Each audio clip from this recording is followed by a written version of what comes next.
नमस्कार मित्रों। जय मां तुलसी, जय मां लक्ष्मी।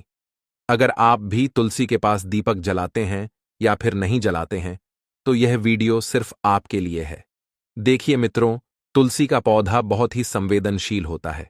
इसकी अच्छी तरह से देखभाल करना चाहिए। तुलसी का पौधा ही एकमात्र ऐसा पौधा है जिसकी पूजा अर्चना करके हम अपनी गरीबी से छुटकारा पा सकते हैं। मित्रों, हमारे हिंदू धर्म में मान्यता है कि जो भी व्यक्ति तुलसी के पौधे की विधिपूर्वक पूजा करता है उसके नीचे एक दीपक जलाता है और तुलसी के पौधे को हमेशा स्वच्छ रखता है तो उस घर में माता लक्ष्मी जी का वास सदैव के लिए हो जाता है। मित्रों, आज की इस वीडियो में हम आपको एक कहानी के द्वारा बताएंगे कि तुलसी के पौधे के नीचे एक दीपक जलाने से कौन सा फल मिलता है, तुलसी के नीचे दीपक कब जलाना चाहिए और तुलसी के पौधे के नीचे कौन सा दीपक का प्रयोग करना चाहिए। तुलसी के नीचे दीपक जलाते समय कौन से मंत्र का जाप करना चाहिए।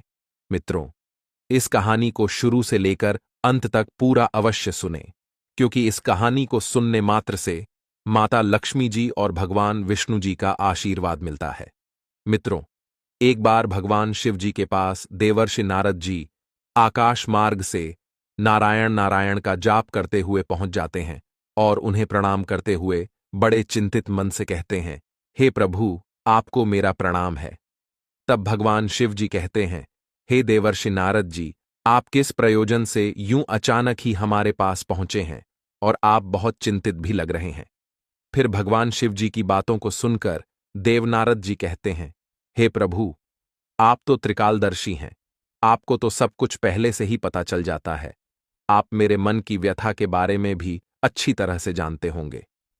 तब भगवान शिव जी कहते हैं, हे नारायण के प्रिय भक्त नारद जी, हम आपकी दुविधा को अच्छी तरह से जानते हैं। आप निश्चिंत होकर अपने सभी प्रश्नों को पूछिए, हम आपको आपके सभी प्रश्नों के उत्तर अवश्य देंगे।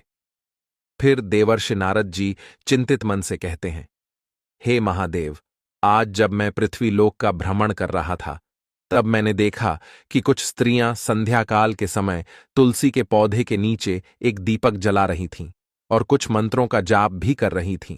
वे स्त्रियां तुलसी के नीचे दीपक जलाने के सभी नियमों का अच्छी तरह से पालन कर रही थीं, जिससे उन स्त्रियों का घर सुख शांति धन धान्य से भरा हुआ था। उनके घरों में हमेशा खुशियों का माहौल बना हुआ था और वे स्त्रियां अपने पति से बहुत खुश थीं।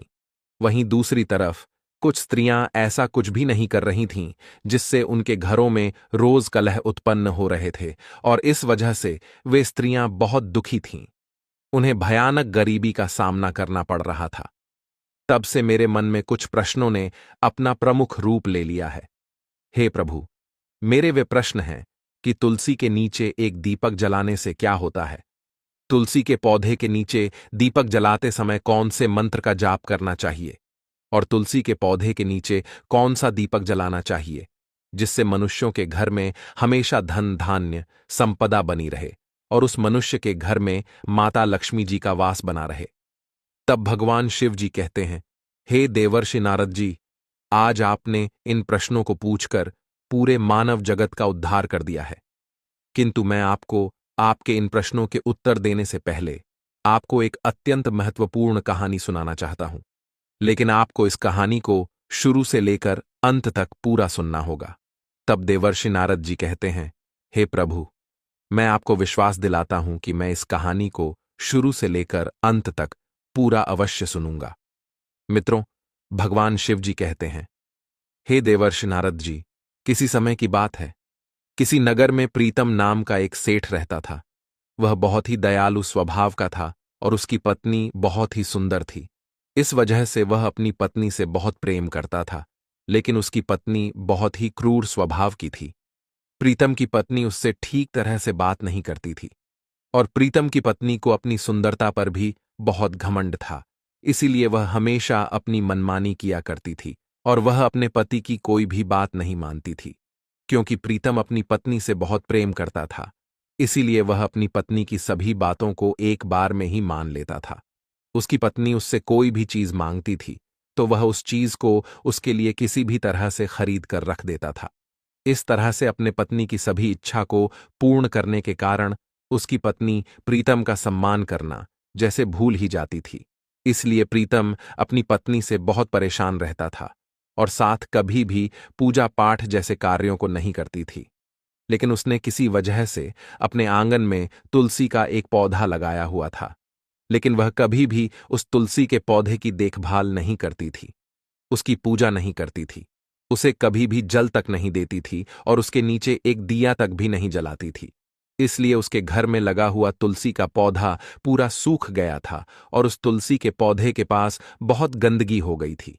इस वजह से उसके घर में धीरे धीरे दरिद्रता का वास होने लगा था। प्रीतम को यह पता नहीं चल पा रहा था कि उसके साथ ऐसा क्यों हो रहा है, और उसने कई सार व्यक्तियों से धन भी ले रखा था। कई सारे व्यक्तियों से कर्ज लेने के कारण वह बहुत ही दुखी रहने लगा था। उसका कोई भी व्यापार ठीक तरह से नहीं चल पा रहा था। उसने कई वर्षों तक व्यापार करने के लिए काफी प्रयास कर लिए थे, लेकिन उसका कोई भी व्यापार ठीक तरह से नहीं चल पा रहा था। उसे सभी व्यापार में घाटे के सिवाय कुछ भी हाथ नहीं लग रहा था।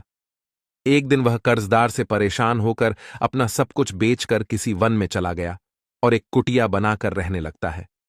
वह प्रतिदिन लकड़ी काटकर अपनी आजीविका चलाने लगता है। मित्रों, भगवान शिव जी कहते हैं, हे देवर्ष नारद जी, एक दिन जब प्रीतम वन से लकड़ी काटने के लिए उसी वन के अंदर जा रहा था, तब उसने देखा कि कई सारे व्यक्ति उसी वन की तरफ बहुत तेजी से चले जा रहे थे। तब प्रीतम उन व्यक्तियों को रोककर उनमें से एक व्यक्ति से पूछने लगा कि आप सभी लोग कहाँ जा रहे हैं। फिर उस व्यक्ति ने कहा, अरे भाई, हम सभी एक संत जी के पास जा रहे हैं। जो भी व्यक्ति उनके पास जाता है तो उसके सभी दुख दर्द दूर हो जाते हैं। उस व्यक्ति की बात सुनकर प्रीतम बहुत खुश हो जाता है और वह अपने मन में सोचने लगता है कि मैं भी अपने दुखों का निवारण पाने के लिए इन व्यक्तियों के साथ चला जाता हूं। तब इतना सोचकर प्रीतम उन व्यक्तियों से कहता है कि क्या भाइयों, मैं भी अपने कष्टों का निवारण पाने के लिए आप लोगों के साथ चल सकता हूं।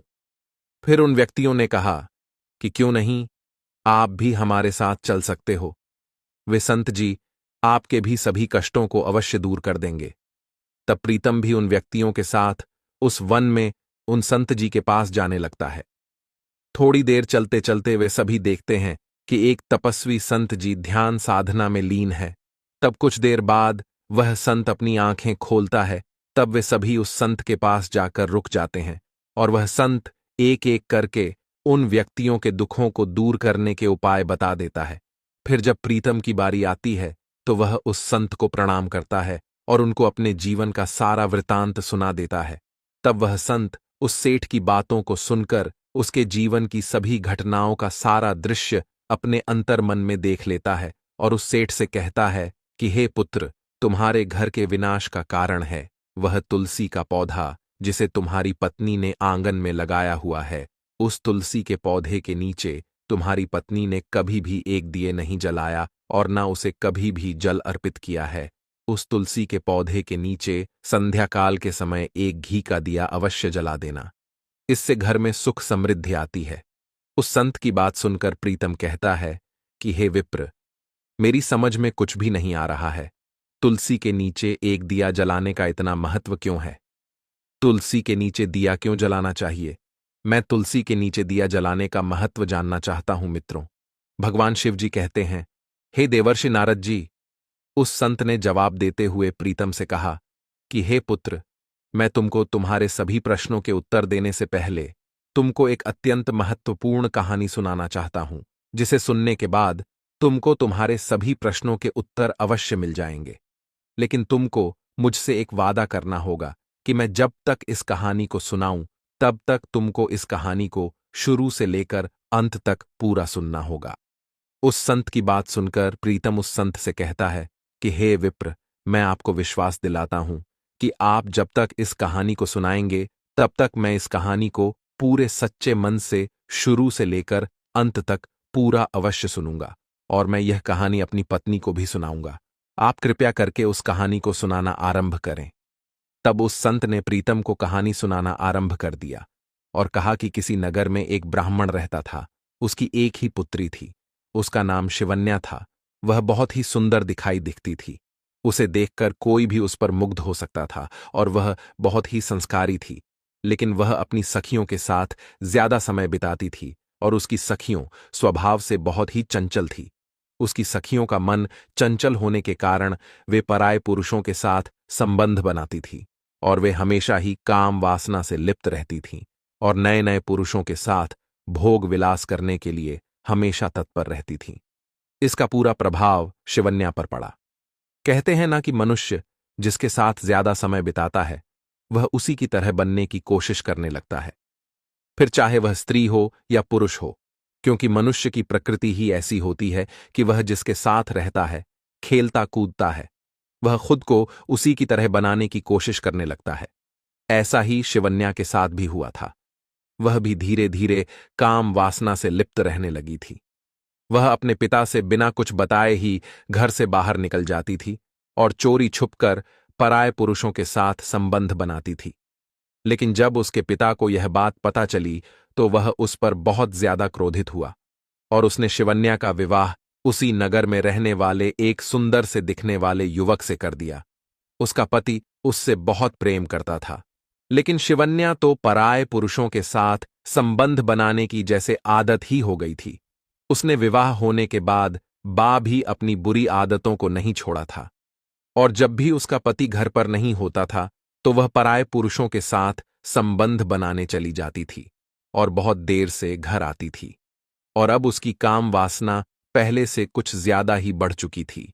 जब उसका पति शिवन्या से कुछ पूछता कि तुम कहाँ गई थी तो वह उसे कोई भी बहाना दे देती थी। लेकिन इस बात का बिल्कुल पता उसके पति को नहीं चला था कि उसकी पत्नी क्या करती है, कहाँ जाती है, क्योंकि वह शिवन्या से बहुत प्रेम करता था और वह उसे छोड़ना नहीं चाहता था। इस वजह से अब वह बहुत ही दुष्ट और पापी स्त्री की श्रेणी में आ गई थी। ऐसे ही कई वर्ष गुजर जाते हैं। मित्रों, भगवान शिव जी कहते हैं, हे देवर्षि नारद जी, वह संत प्रीतम से कहता है, एक दिन जब उसका पति व्यापार के किसी कार्य से किसी नगर चला जाता है तब वह अत्यंत पापिनी स्त्री घर में अकेली पड़ जाती है और उसे काम वासना सताने लगती है। वह काम वासना के वशीभूत होकर घर से निकलकर पराये पुरुषों की तलाश करने लगती है। उसे उसकी तरह का कोई भी पुरुष नहीं मिलता है, इसीलिए वह अपनी काम वासना से बहुत परेशान हो जाती है और वह पराये पुरुष की चाह लेकर इधर उधर भटकने लगती है। लेकिन जब उसे कोई भी पुरुष नहीं मिलता है तब उसकी वासना थोड़ी सी शांत हो गई। मित्रों, भगवान शिव जी कहते हैं, हे देवर्षि नारद जी, वह संत प्रीतम से कहता है, हे पुत्र, इसी तरह से वह भटकते हुए उसे सुबह से शाम हो जाती है। फिर शिवन्या एक नगर में पहुंच जाती है। उस नगर में पहुंचकर उसने देखा कि कई स्त्रियां संध्याकाल के समय तुलसी के पौधे के नीचे एक दिया जला रही हैं। यह देखकर पता नहीं उसे क्या सूझता है। वह भी उसी शाम को उन स्त्रियों को देखते हुए तुलसी के पौधे के नीचे एक दिया जला देती है। लेकिन उसे पता नहीं था कि वह क्या कर रही है। लेकिन एक दिन फिर से उसे काम वासना सताने लगती। तब वह अपनी काम वासना को मिटाने के लिए उस नगर को छोड़कर किसी पुरुष की तलाश करने के लिए इधर उधर भटकने लगती है। लेकिन उसे उस नगर में भी कोई उसकी तरह का पुरुष नजर नहीं आता है, क्योंकि सभी पुरुष अपने अपने कार्यों को करने के लिए घर से निकल जाते थे और शाम को ही घर वापस आते थे। इसलिए शिवन्या काम वासना से तड़पने लगती है और अपने जैसे पुरुष की तलाश करते हुए एक वन में पहुंच जाती है। तब उसे एक वृक्ष के पास एक युवक दिखाई पड़ता है। उस युवक को देखकर उसके अंदर की काम वासना भड़क उठती है और वह उस युवक के साथ भोग विलास करने के लिए उस युवक के पास जाने लगती है। लेकिन पता नहीं उस युवक को क्या हुआ, वह उस वृक्ष के पास से जाने लगता है और शिवन्या उस युवक तक पहुंच भी नहीं पाती है। लेकिन अब शिवन्या के अंदर काम वासना जाग उठने के कारण वह उस युवक को ढूंढने लगती है। जब उसे वह युवक भी नहीं मिलता है तो वह बहुत ही दुखी हो जाती है और एक वृक्ष के नीचे बैठकर उस युवक के फिर से आने की प्रतीक्षा करने लगती है। तभी अचानक से उस वृक्ष के पास एक खूंखार भेड़िया आ जाता है और शिवन्या पर हमला करने ही वाला था कि तब शिवन्या उस भेड़िया से कहती है कि तुम मुझे मत मारो, मैंने तुम्हारा क्या बिगाड़ा है। शिवन्या की बात सुनकर वह भेड़िया उससे कहता है, हे पापी स्त्री, मेरा काम ही ऐसा है कि मैं तुझ जैसी पापी स्त्रियों को मारकर खाऊं, क्योंकि मुझे यही श्राप मिला है कि मैं पापी स्त्रियों की मृत्यु का कारण बनूं। इतना कहकर वह भेड़िया शिवन्या को एक पंजा मारकर घायल कर देता है। थोड़ी ही देर बाद वह भेड़िया शिवन्या को मारकर खा जाता है। मित्रों, भगवान शिव जी कहते हैं, हे देवर्षि नारद जी, वह संत प्रीतम से कहता है, हे पुत्र, शिवन्या की मृत्यु होने के बाद उस स्थान पर दो यमदूत आ जाते हैं और शिवन्या को घसीटते हुए, मारते पीटते हुए आकाश मार्ग से शिवन्या को यमलोक ले जाने लगते हैं। तब आकाश मार्ग में ही शिवन्या चीखने चिल्लाने लगती है, लेकिन वे यमराज के दूत उसकी एक भी बात नहीं सुनते हैं और शिवन्या को यमराज जी के पास ले जाकर खड़ी कर देते हैं। तब चित्रगुप्त जी शिवन्या का लेखा जोखा निकालते हैं।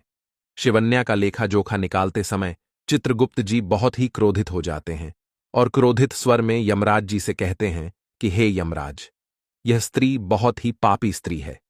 इस स्त्री ने कभी भी अपने पति का सम्मान नहीं किया है और यह अपने पति से छुप छुप कर कई पुरुषों के साथ संबंध भी बना चुकी है। यह हमेशा काम वासना से लिप्त रहती थी और पराये पुरुषों को ही चाहती थी। अपने पति को इसने कभी भी उतना नहीं चाहा जितना यह पराये पुरुषों को चाहती थी।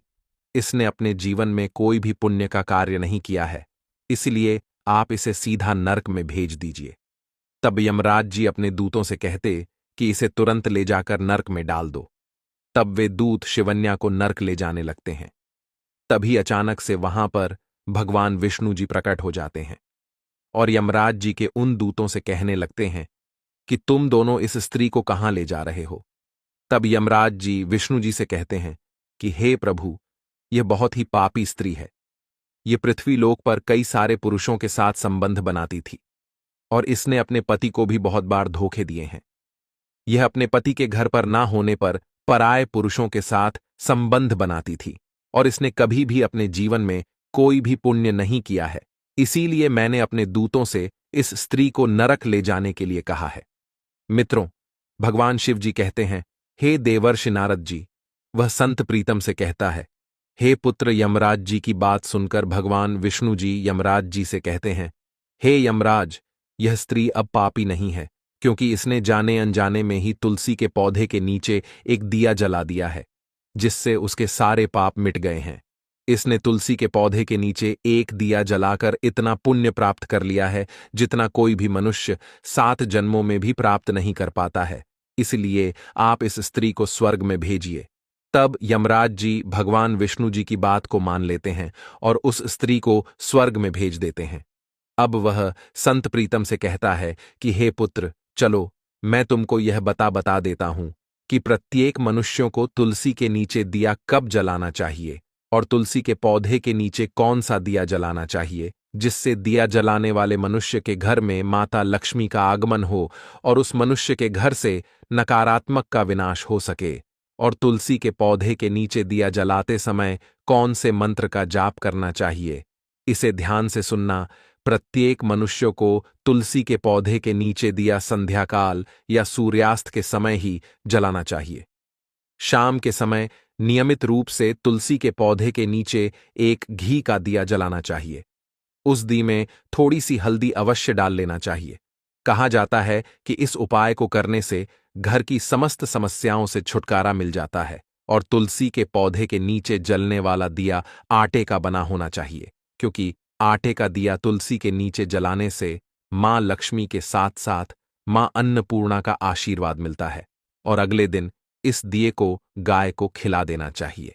इस उपाय से शुभ फल के साथ आर्थिक स्थिति भी मजबूत होती है और तुलसी के पौधे के नीचे दिया जलाते समय इस मंत्र का जाप करना चाहिए, जो इस प्रकार है। पुष्पसारा नंदनीय तुलसी कृष्ण जीवनी तभा मांक चैव स्त्रोतम नामथ संयुक्त। मित्रों, भगवान शिव जी कहते हैं, हे देवर्षि नारद जी, प्रीतम उस संत को प्रणाम करके वहां से घर चला जाता है और अपनी पत्नी को उस संत के द्वारा बताई गई सारी कहानी सुना देता है। उसे तुलसी के पौधे के नीचे दिया जलाने से संबंधित सारी बातें बता देता है और अब उसकी पत्नी उस संत द्वारा बताए गए सभी नियमों का पालन करने लगती है, जिससे धीरे धीरे प्रीतम का व्यापार ठीक तरह से चलने लगता है और अब उसे व्यापार में पहले से बहुत ज्यादा फायदा मिलने लगता है। अब वह सब कुछ खरीद लेता है जिसकी उसे जरूरत होती थी, और अब उसके घर में सुख समृद्धि का वास होने लगता है, जिससे उसके घर में हर तरफ खुशी का माहौल बना रहने लगा था। मित्रों, भगवान शिवजी देवर्ष नारद जी से कहते हैं, हे देवर्ष नारद जी, अब तो आपको आपके सभी प्रश्नों के उत्तर मिल ही गए होंगे। तब देवर्ष नारद जी कहते हैं, हे प्रभु, आज आपने मुझे बहुत ही महत्वपूर्ण ज्ञान दिया है। मैं आपको विश्वास दिलाता हूं कि मैं इस ज्ञान का विस्तार पूरे ब्रह्मांड में अवश्य करूंगा। मित्रों,